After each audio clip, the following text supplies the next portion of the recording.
বন্ধুরা, আমি পায়েল আবারও চলে এসেছি তোমাদের কাছে পায়েলস কিচেন থেকে। তো আজকে ভাবছি সন্ধ্যাবেলা চায়ের সঙ্গে নতুন কিছু একটা করি। তো চলো রান্নাঘরে দেখি কি আজকে করা যায়। যা রান্নাঘরে আছে তাই দিয়েই করব। চলো, তোমাদেরও করতে অসুবিধা হবে না, আর আমিও দেখি চটজলদি কিছু করে ফেলতে পারি কিনা। তো চলো দেখি কি করা যায়। ও আর একটা কথা, তোমরা কিন্তু আমাকে সাবস্ক্রাইব করে দিও কিন্তু, আর বেল আইকনটি দিয়ে দিও। নতুন নতুন ভিডিও তোমাদের কাছে সবার আগে পৌঁছে যাবে। আর অবশ্যই ভিডিওটা ভালো লাগলে একটা লাইক দিয়ে দিও। তো চলো কি করা যায় দেখি। গ্যাসে বসিয়ে দিয়েছি কড়াই। কড়াইয়ের মধ্যে নিয়ে নিচ্ছি জল। এবার জলটা একটু গরম হওয়ার পরে দিয়ে দিলাম সয়াবিন। দিয়ে দিলাম অল্প একটু লবণ, সয়াবিনগুলো সেদ্ধ হওয়ার জন্য। একটু নেড়ে চেড়ে সয়াবিনগুলো নিচ্ছি, যেহেতু জলটা গরম হয়ে গেছে। আর সেদ্ধ হতে রেখে দিলাম সয়াবিনটা।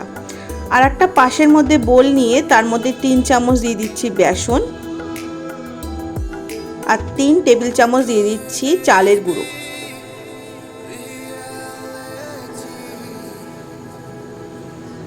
দিয়ে দিলাম 1 চিমটে মতো খাওয়ার সোডা। দিয়ে দিচ্ছি লঙ্কা গুঁড়ো, হলুদ গুঁড়ো, স্বাদ মতন লবণ, অল্প একটু চিনি গুঁড়ো, আর দিয়ে দিচ্ছি একটু গরম মশলা গুঁড়ো। ভালো করে হ্যান্ড ব্লেন্ডার দিয়ে মিশিয়ে নিলাম সবকটা ইনগ্রিডিয়েন্টস।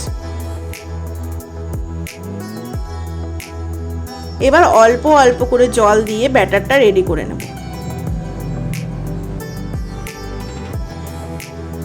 আমার এই সময় মনে হয়েছে আর একটু জল লাগতো, তো আমি অল্প একটু জল দিয়ে ব্যাটারটা আর একটু পাতলা করে নিয়েছি।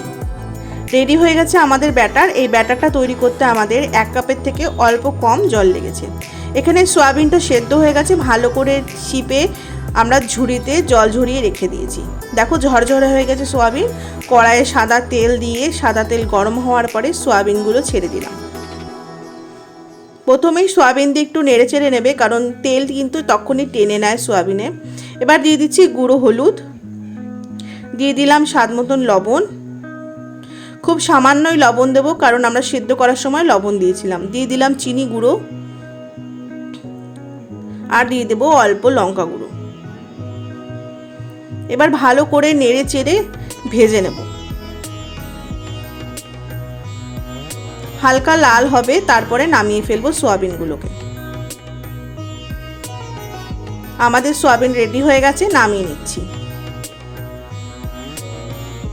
এবার বসিয়ে দিচ্ছি কড়াই। কড়াইয়ের মধ্যে দিয়ে দেবো বেশ খানিকটা সাদা তেল, গরম হওয়ার জন্য রেখে দেবো। দেখো গরম হয়ে গেছে। আমি বেসনের গোলা দিয়ে দেখে নিলাম যে তেলটা গরম হয়েছে কিনা। এবার সয়াবিনগুলোকে বেসনে ডিপ করে একে একে দিয়ে দেবো তেলের মধ্যে। ধিমে আঁচে ধীরে ধীরে সয়াবিনের পকোড়াগুলোকে ভেজে নেব। এটাকে তোমরা সয়াবিনের পপকর্ন বা সয়াবিন পকোড়া বলতেও পারো।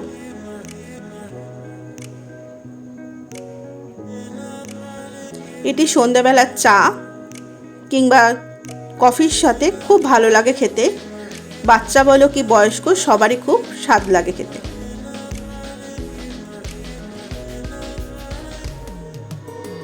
দেখো একে একে দিয়ে দিয়েছিলাম সয়াবিনগুলো। এবার দেখো এক সাইড লাল হয়ে গেছে, তো আমি উল্টে নিচ্ছি।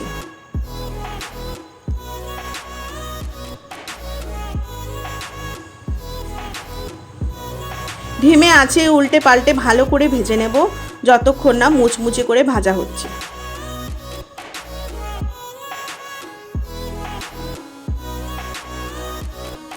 আমাদের ভাজা প্রায় হয়ে এসেছে। এবার ধীরে ধীরে তুলে নেওয়ার পালা।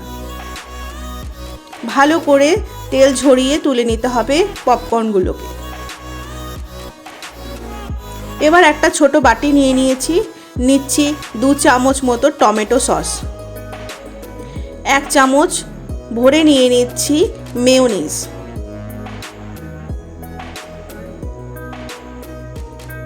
আর নিয়ে নিচ্ছি অল্প একটু লঙ্কা গুঁড়ো। এই লঙ্কা গুঁড়োটা তোমরা না চাইলে নাও দিতে পারো, কিন্তু এই লঙ্কা গুঁড়োটার জন্য খুব একটা বেশি ঝাল লাগবে না। রেডি হয়ে গেছে আমাদের সোয়া পপকর্ন। আজকে এই পর্যন্তই। টাটা।